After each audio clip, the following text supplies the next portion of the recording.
Now moving on to evaluation. In Bloom's taxonomy, evaluation is shown as one of the higher order thinking skills. So can every child learn to evaluate?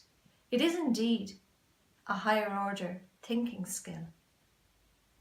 Well, if you think about it, think about Mother Nature. When children are born, they don't speak for a long time. First, they listen.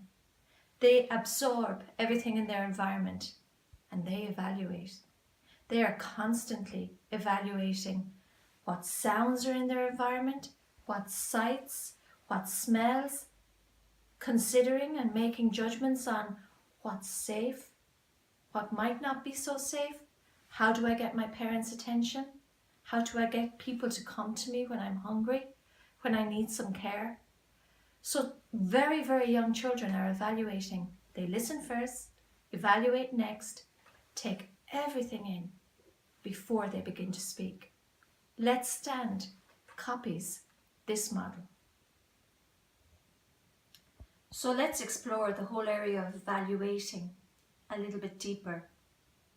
Evaluating. Well, if you look at the students' booklets, what the students have inside are evaluation slips. And on these evaluation slips, they're asked to consider what they liked, what they really liked, and from 4th class level on, that's from about age 10 on, there's also room for a recommendation.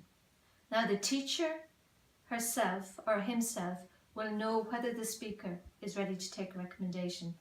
But as you'll have noticed, the main focus of the evaluation is primarily on the positive, giving positive feedback. But how will the students know how to evaluate? Well, this topic is explored deeper within their own booklets, if you wanted to use those, or in the teacher's manual, where their attention is drawn to what do you see, what do you hear, and how does what the speaker is saying, or perhaps how they are saying it, how does that make you feel as a member of the audience? So by drawing their attention to these things, that they're seeing certain things, that they're hearing certain things, and that they're feeling in certain ways, this makes them more acutely aware of the power and influence of speaking. So just looking at the teacher's manual and the section on evaluating, it says here, and I'll read from it, students improve their own speaking skills by evaluating the speeches of others, and giving frequent feedback from peers helps students constantly improve their speaking and presentation skills.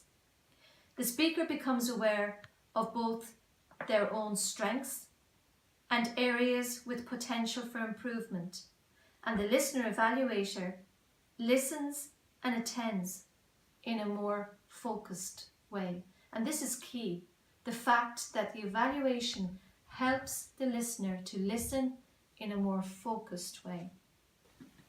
So let's look at this in practice. One of the students has just finished speaking.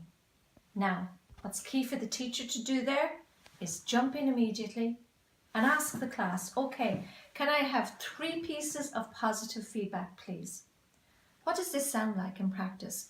Well, in our class, the student might put up their hands and they say, yes, Louise. Louise says, Siobhan, I liked your eye contact. Now, for some students, that might be good. That might be enough. The teacher will know. For another student, that might need to be elaborated. So it might sound something like, I loved your eye contact because you scanned the room, but you stopped at different individuals, especially when you were making key points. That was very effective. And I liked your smile when you were doing the mummy and baby bear voice. I loved your body language, and I loved your hand gestures when you were doing this. Do you believe me? Do you believe me? I believe in me. Thank you, Louise. And Tom, you had some positive feedback? Yes. Siobhan, I loved your proud stand, your posture, your body language was very positive. Thank you, Tom. And one more piece of positive feedback from Jane.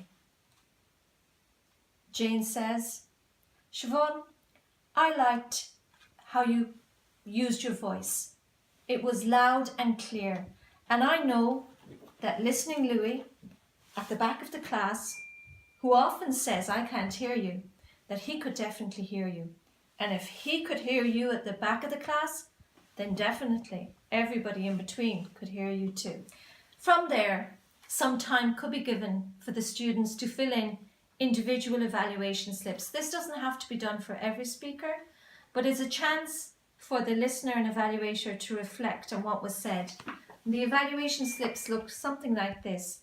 And when they have it filled in, they can give it to the speaker so that over time the speaker can build up a bank of positive feedback slips, that when they're feeling like they need a little bit of inspiration or they need a little reminder of how well they had done before, that they can look back over these and remember the nice things that were said about them and also the recommendations that were made that actually made sense to them when they heard it.